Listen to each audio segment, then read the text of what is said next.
What's up, nerds? It's your boy, the OGGM. It's about 8 o'clock in the morning. It's the 17th day of October, 2022. It's about 64 degrees and sunny here at Site B, and it's Monday, so it's time to take a look at what might have happened in the world of tabletop role-playing games since last we spoke, and if there's anything going on that doesn't involve Wizards of the Coast. Probably not. All right, so Minecraft Live was over the weekend. We have some new Minecraft updates. Oh, it doesn't really relate to D&D or tabletop role-playing games, or does it? So we'll talk about that in a separate vlog. Also, I don't know if you knew this, but Velma from Scooby Doo is apparently now gay, because in the upcoming Scooby Doo cartoon, Velma mentions that she is crushing hard on a new female character who may not be the ghost, spook, whatever. And apparently some of the tabletop role-playing crowd are upset about the fact that Velma is maybe a lesbian. Okay. Is there anybody who didn't think she was gay? Because, dude, I knew she was gay since I was like 6. Plus, they've sort of mentioned her sexuality several times, especially in Mystery Incorporated. Also, there's more than one Scooby-Doo universe, so just because Velma is gay in one cartoon doesn't mean she's gay in all the other cartoons. Also, Velma's not a real person. She's a cartoon character. So, I'm not sure why you're upset, because it's not real. Unless you're secretly homophobic or secretly gay and don't want to let, anything gay upsets me because I'm secretly gay. We know, yeah, okay. So yeah, not real, cartoon character, more than one Scooby-Doo universe. Not the first time they've said either outright or hinted at Velma's sexuality. And Velma has nothing to do with Dungeons and Dragons or tabletop role-playing game. And Scooby-Doo is not owned by Hasbro. So I'm not sure why people are upset about this. What does it matter? She's not a real person. She's a cartoon character. All right, moving on. Blah. EM Publishing has another quick start coming out. Oh my God, these guys are just pumping out product like no tomorrow, but how is our product actually doing? Anyways, they've got a quick start campaign for Halloween coming out called Terrible Treasures and Frightful Fables, full of spooky monsters, items, and adventures for 5e.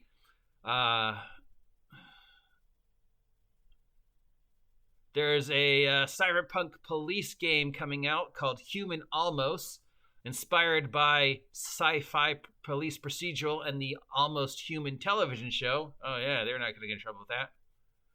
There's a new quick start urban horror fantasy coming out called Witch Fated Souls 2nd Edition for Halloween nonsense. Hasbro and the corporation entertainment arm, Entertainment One, announced a new documentary on Dungeons and Dragons.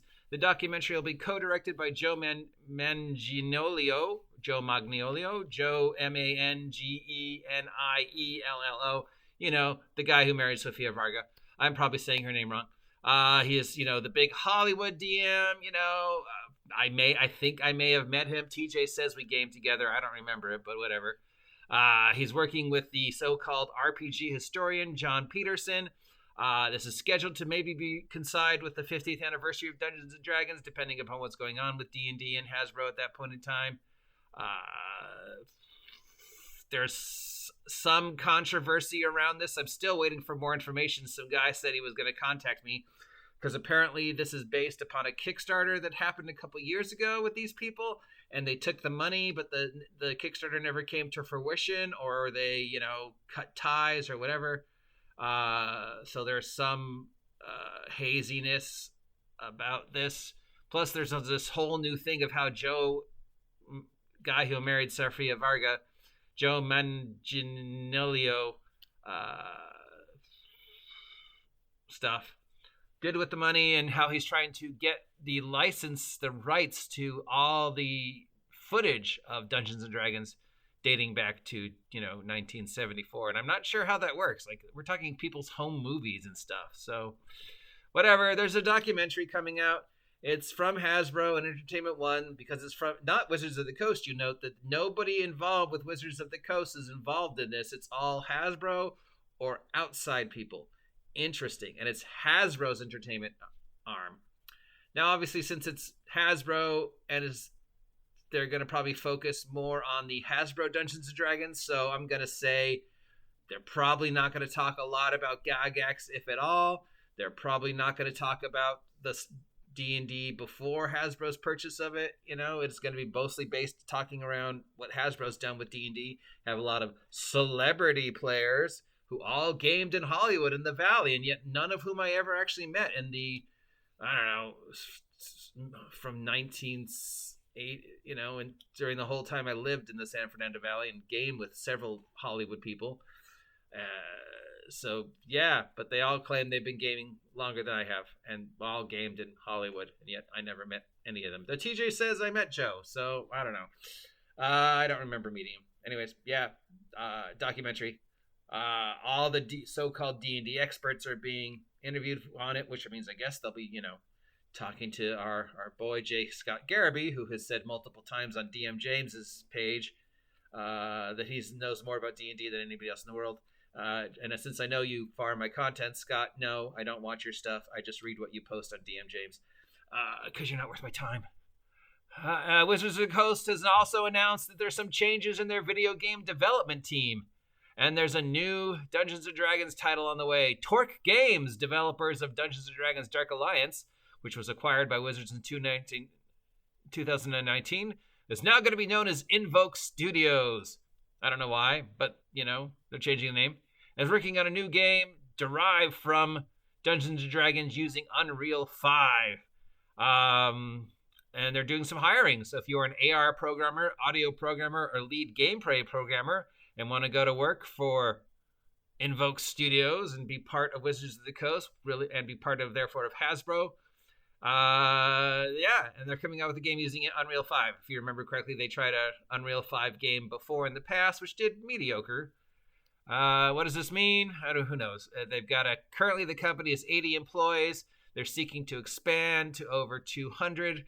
So again, more hints that Hasbro wants to take Wizards of the Coast into the digital realm and away from the physical realm, and slowly replace Wizards of the Coast employees with people who actually, have worked in video games, have worked in the digital world, have actually worked for major league corporations like Microsoft, and know how to handle the big business digital economy.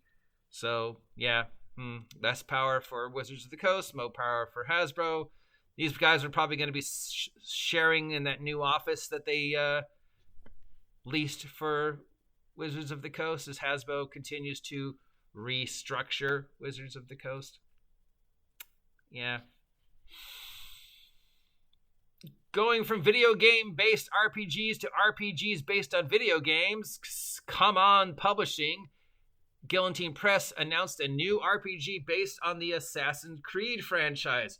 Oh, well, there goes all that. Oh, Assassin's Creed is now canon in Dungeons and Dragons because Wizards of the Coast is doing a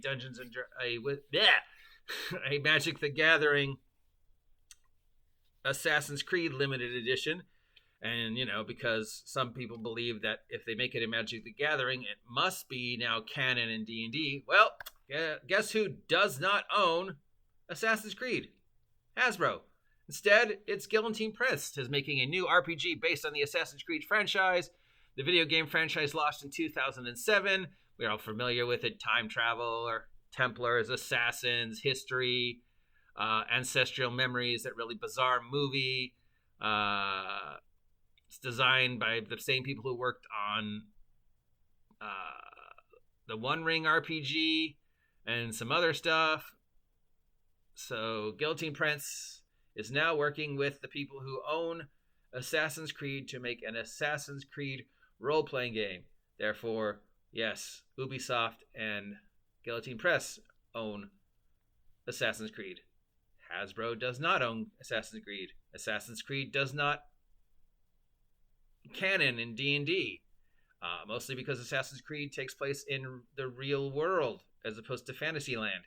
usually around, the Victorian period and, different times in American and world history, and how these time-traveling Templars and time-traveling assassins have, manipulated the events in the real world. Oh, yeah.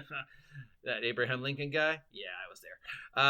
So, yeah, and because Hasbro announced that they were doing a short burst Assassin's Creed Magic Run, just like they did a Walking Dead Magic Run and a G.I. Joe Magic Run and 2 Transformers Magic Run, people were like, oh, Assassin's Creed is now canon to D&D. And Wizards of the Coast and Hasbro are like, no, it's not.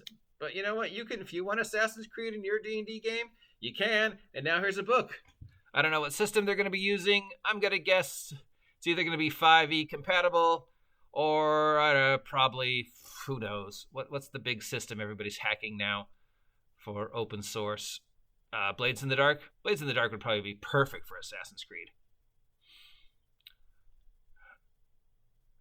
The Viking strategy video game Northgard is also getting a RPG. It's from Open Sesame Games. They're doing a RPG based upon the Viking strategy video game Northgard.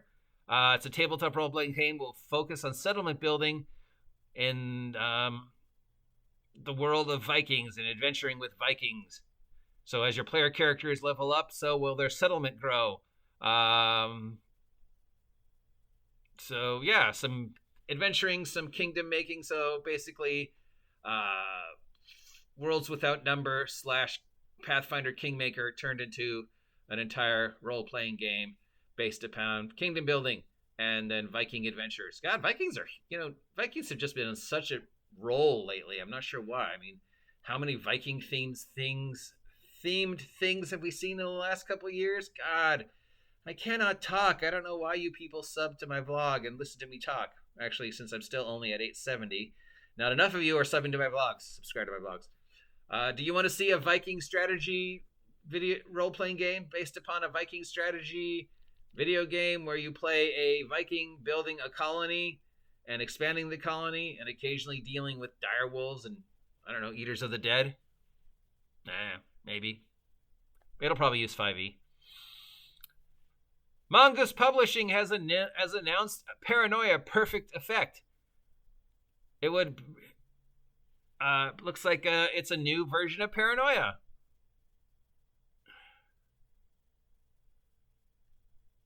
Yay, Paranoia. If you're not familiar with Paranoia, it was a very bizarre game.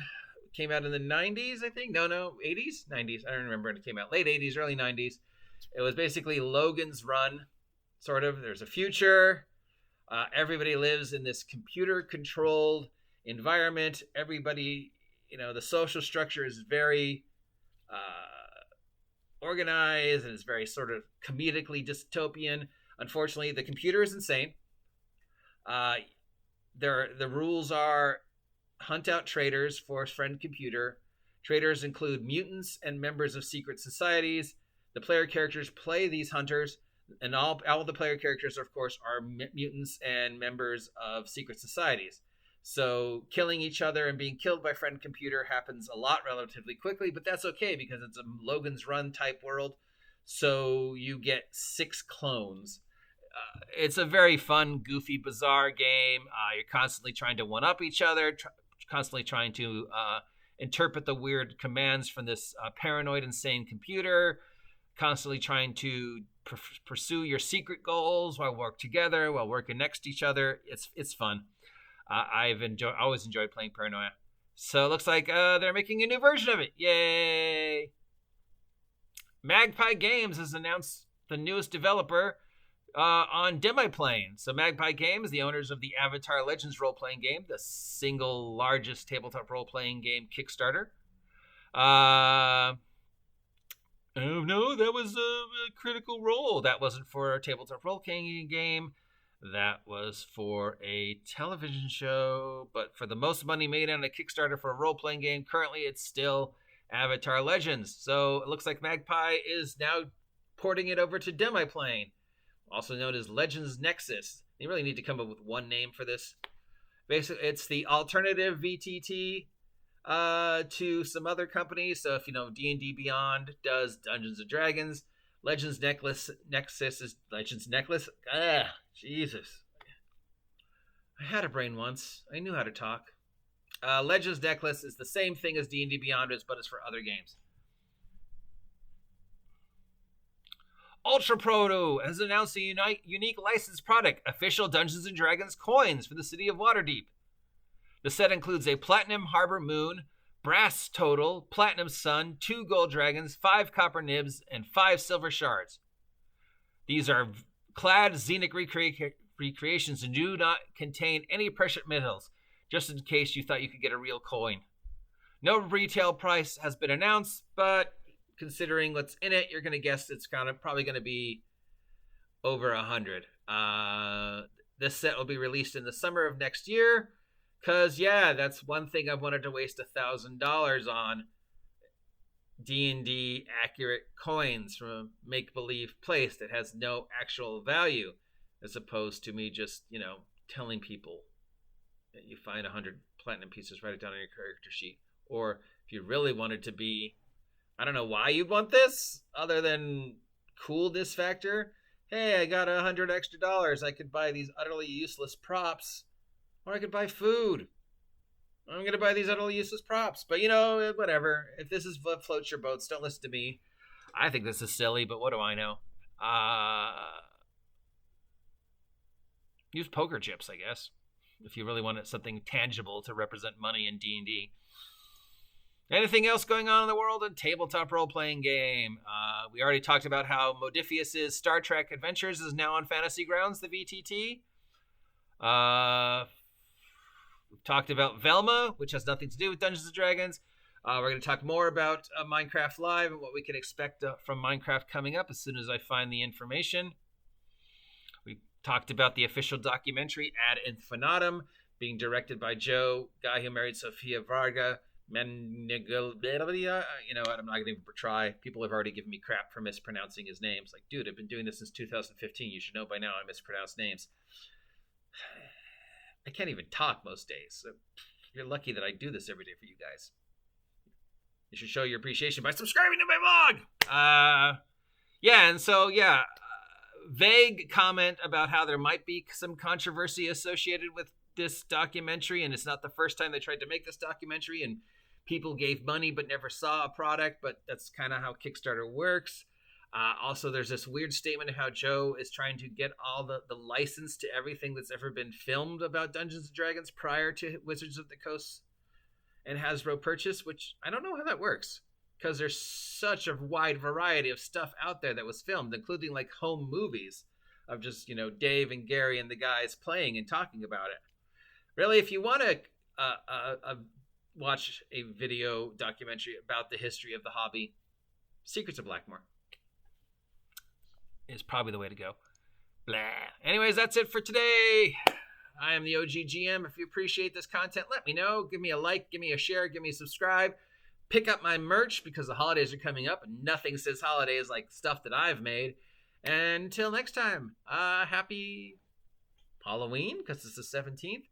Don't forget, the 20th of October, the next round of the 1D&D playtest survey will go live on Wizards of the Coast D&D Beyond. So if you've always wanted that chance to tell Wizards of the Coast what you really think about the expert classes, the latest 1D&D playtest, now's your chance. It'll be up from the 20th to the end of the month. But then just like last time, they'll extend it. And then poof, here's the next round. So we can expect the next round of playtests, second, third, sometime between the end of October and the end of November. And so any guesses of what the next round of classes playtests are going to be? I mean, obviously, it's most likely either going to be the caster classes or the warrior classes or the divine classes. But probably they're going to stick with the classes, I would think.